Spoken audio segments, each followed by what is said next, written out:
My brother Frank was the one who looked out for me. He was 3 years older. He was the one who taught me to drive. He was the one who showed up to my dad's funeral when I couldn't get out of bed for 3 days. He co-signed for my first apartment when no one else in our family would return my calls. I'm telling you that first because I need you to understand something. When Frank disappeared, going in after him wasn't a choice. It was the only thing I could do. I'm writing this on the back of a hymnal. I'm in a chapel. I don't know how long I have. The doors won't lock. The latch is broken. And I can hear something moving in the walls. Not a person. Something else. Something that's been getting closer for a long time. If you find this, please, get it to my mother. Tell her, I'm sorry. Tell her Frank tried to warn me, and I didn't listen.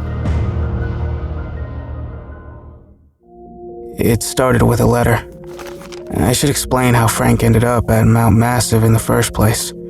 Frank was diagnosed with treatment-resistant schizophrenia in his late 20s. I'm not going to spend a lot of time on this part because it's not really mine to share. It was Frank's life. And Frank was, well, a private person. But you need the context. Schizophrenia isn't the kind of thing you fix. It's the kind of thing you manage. When the meds work, they work. When they stop working, you cycle through new ones. Sometimes you have a stretch of years where everything's fine. And then one day, your brother calls you at 2 a.m, convinced the neighbors are pumping nerve gas through the air vents. We'd been managing for almost a decade. Frank had a job at a hardware store in Lakewood. He had a 1-bedroom apartment. He came over for Sunday dinner most weeks. He was, by every reasonable measure, doing okay. Then, 18 months ago, he had a major break. I won't go into specifics. He didn't hurt anyone. He hurt himself a little. He spent the better part of a year bouncing through different psychiatric facilities, each one passing him along to the next when his case got too complicated. 8 months ago, the 3rd facility transferred him to Mount Massive Psychiatric Hospital, up in the Colorado mountains past Leadville. Mount Massive was a specialty facility run by a company called Murkoff. They took on cases other hospitals had given up on. They didn't take state insurance. They covered everything themselves. We didn't ask why. I drove him there myself. 6 hours up into the mountains, and a long private road that wound past stone walls and dense pine. The hospital was an old Victorian Gothic building set into the side of a mountain. The kind of place that looks like a hospital in the same way a haunted house looks like a house. But the staff was professional. The receptionist knew Frank by name within a week. The food, Frank said, was actually pretty good. I visited him twice in the first 3 months. He looked better than I'd seen him in years. His hands had stopped shaking. For the first time in a decade, I let myself think Frank was gonna be okay. I think about that now. How calm he was for the first few months. How clear his eyes were. I think they hadn't started on him yet. I think the improvement was the calm before. I think they were just letting him settle in. Frank wrote to me. That was our thing. He said the phone in the patient lounge made him nervous. Too many people, too much background noise. So, he wrote me letters. Real, handwritten, paper and pen letters, mailed to my P.O. box every 2 weeks. The letters were boring in the best way. Books he was reading. The squirrel that came up to his window. What he had for breakfast. Frank was always specific about breakfast. They had this French toast on Sunday that was actually pretty good. Real maple syrup. Not that Mrs. Butterworth stuff. Things like that. His handwriting was clean. His sentences were complete. He was making jokes again. And then, on a Wednesday in late March, I got a different kind of letter. 2 sentences. They're not treating us. They're using us. Tell Mom, I'm sorry. That was it. No salutation, no signature, no date. Just those 2 sentences on a torn piece of lined paper in handwriting that was Frank's, but rushed. like he'd written it standing up. I read it 3 times, then I put it in my kitchen drawer with others and went to work. Here's the thing about loving someone with a serious mental illness. You learn to filter. Frank had had episodes like this before. They're poisoning the food. The TV is sending messages. They're after me. Every paranoid sentence Frank had ever said had eventually walked itself back. The meds got adjusted. Frank apologized. Life went on. So I told myself this was that. I called Mount Massive on my lunch break the next day. The administrator who answered was polite. She had one of those voices that had been trained to handle worried family members. Calm, slow, reassuring. She told me Frank was in a stabilization period, that they were adjusting his medication, and that visits and phone calls were temporarily suspended for his own benefit. He'll call you when he's feeling more himself. I thanked her. I hung up. I went back to work. In the back of my head, the same sentence was looping. He'll come down. He always does. I told myself that for 3 weeks. After 3 weeks, I drove up. I didn't tell anyone. I didn't call ahead. I left work at noon on a Saturday and drove the 6 hours to the mountains, and I parked in the visitor's lot of Mount Massive Psychiatric Hospital. Like, I had a perfect right to be there. The lobby was the same as I remembered it. Polished floors, heavy oak front desk, a vase of fake flowers that had been sitting there for a year. The receptionist was new. She was younger than the last one. Polite. She had a Murkoff name tag clipped to her sweater. When I told her I was there to see Frank, she did this small thing with her mouth, a quick tightening at the corners, gone in less than a second. And then she smiled and asked me to take a seat. I waited 15 minutes. Then she came back and told me Frank had been moved to a different program. Visitors weren't permitted at this stage of treatment. She was sorry for the inconvenience. She hoped I understood. While she was telling me this, 2 men crossed the lobby behind her. They weren't orderlies. They were in tactical gear, black, body armor. One of them was carrying what looked like a sidearm under a flap on his hip. They went through a set of double doors. I didn't remember being there before. Heavy, metal, with a keypad lock. I asked the receptionist about the men. She smiled. Security upgrades. Some of our patients have specialized needs. I left. I sat in my truck in the parking lot for a long time. The sun went down behind the mountains. The hospital lit up. Not all of it. The east wing stayed dark. The dark felt wrong, like it was thicker than it should have been, like something inside it was watching back. I had visited Frank in the east wing. I drove home. Over the next few days, I did everything I was supposed to do. I drove to the sheriff's office in my own county and tried to file a missing persons report. The deputy at the front desk listened to my story for about 40 seconds before he started shaking his head. Sir, your brother's a committed psychiatric patient. He hasn't gone missing. He's where he's supposed to be. Oh, he can't help you. A lawyer told me the same thing in different words. The paperwork I'd co-signed during the worst week of my life had given Murkoff everything they needed. He said he was sorry. He charged me $300 to say it. That night, I sat at my kitchen table and spread Frank's letters out. Every one of them. Every letter from the last 8 months. I read them in order. I was looking for something. A code. A pattern. A line that meant something other than what it said. Anything. I didn't find it. I read them until 2 in the morning, and then I drank too much whiskey and stared at the wall. My mother called. I let it go to voicemail. I went to bed at midnight. I told myself I'd done what I could. I was lying. I knew I was lying. I went to bed anyway. At 3:47 in the morning, I woke up. There was a sound at my front door. A papery sound. Something sliding under it. I got up. I walked through my dark apartment. I picked up the page from my floor. It was Frank's handwriting, but worse. The letters were jagged, smeared in places, like he'd written in the dark, standing up in a hurry. like his hand had been shaking so hard he could barely hold the pen. "David, don't come looking. They put something in me. I can hear it. I can hear all of them now. The walls are screaming. They're going to do it to all of us. Please, don't come. F." I read it.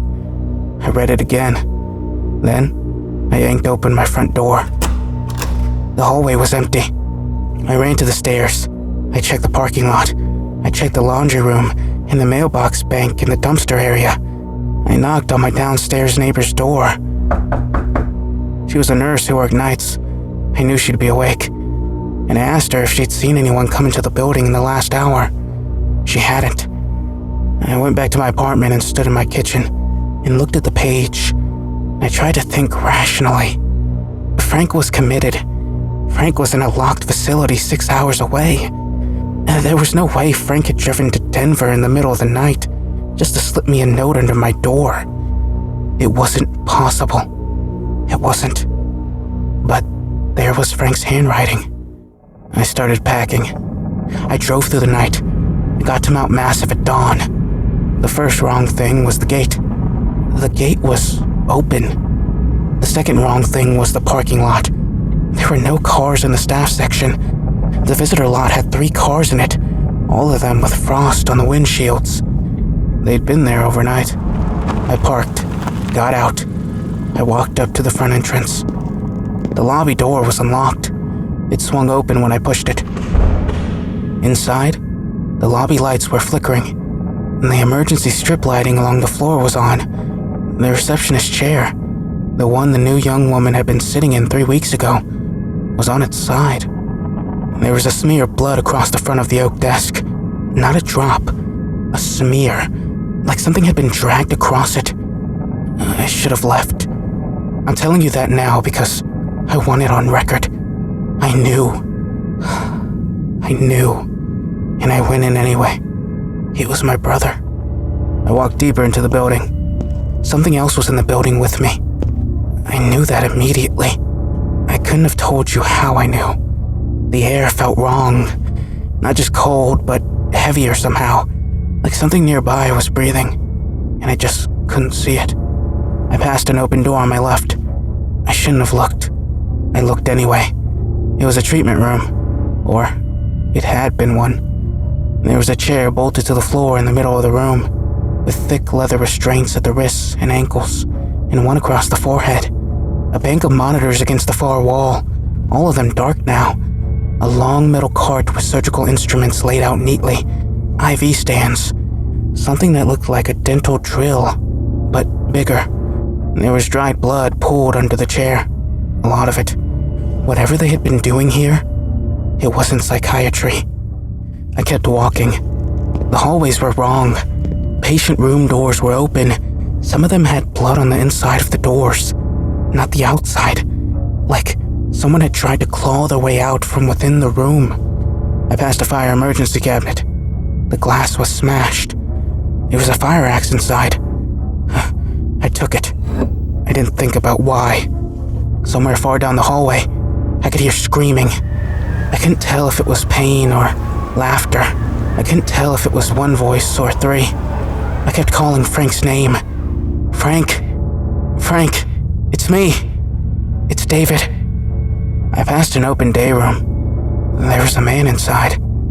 He was wearing a patient gown. He was sitting calmly in an armchair, watching a television set that was playing static.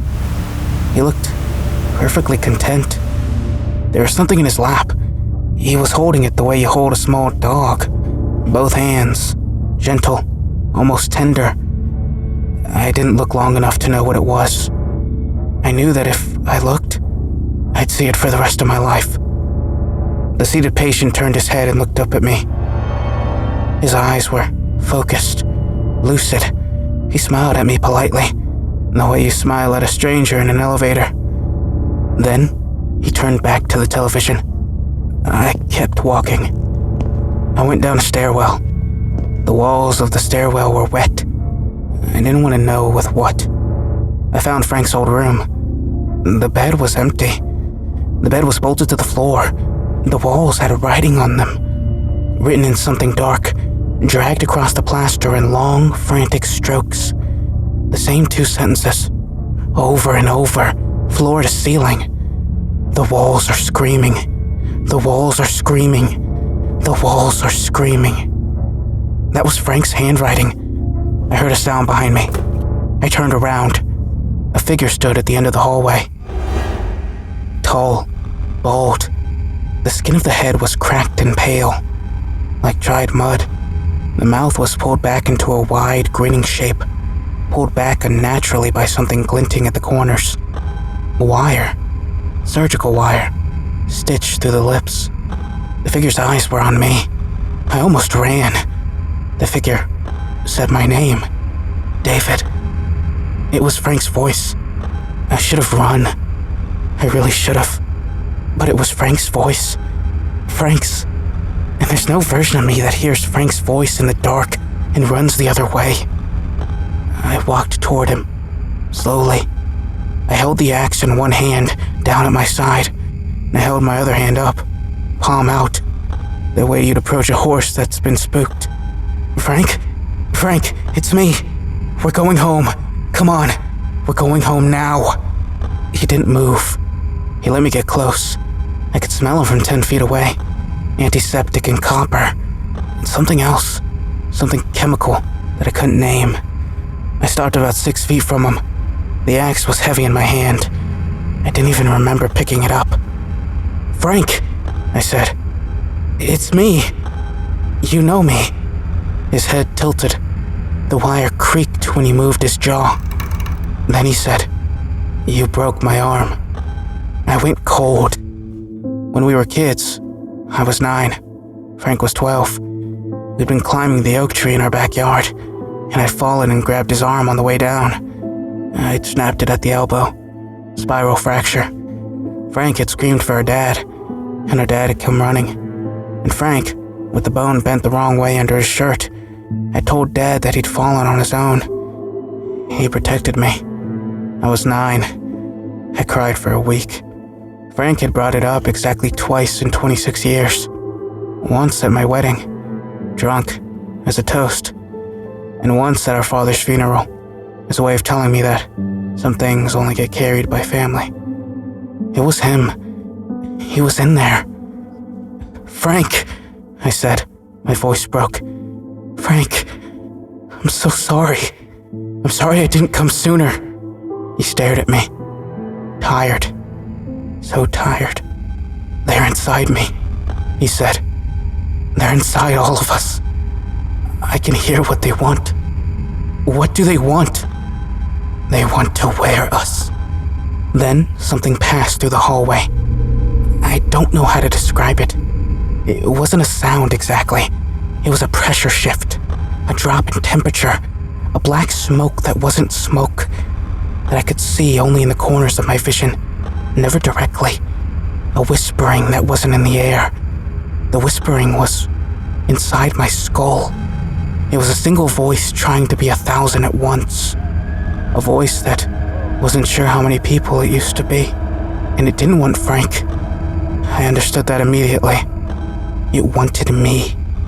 Frank was just the closest pair of hands. Frank's eyes changed. The tired, watery recognition. The brother who broke his arm climbing a tree. The brother who carried me through the funeral. That part of him went out like a candle in a wind. What was left behind looked at me with something else's eyes. Frank, I said. Frank, no! He lunged. I didn't want to swing. I want you to know that. I didn't want to. My body did it without me. The axe came up and around, and the first hit caught him in the shoulder, and it didn't stop him at all. He kept coming, his hands reaching, the wire grin still pulling his face into that horrible shape. The second hit caught him across the chest. He stumbled. Frank, I said. Frank! Frank! The third hit was mercy. For both of us. He went down. He didn't get up. I sat down in the hallway next to his body. I didn't cry. I was past crying. I just sat. I sat there for a long time. I don't really know how long. Maybe 10 minutes. Maybe an hour. And the pressure in the air built up again. The whispering came back. Whatever it was, whatever had passed through this place, it knew I was here. It was coming back for me. I got up. I picked up the axe.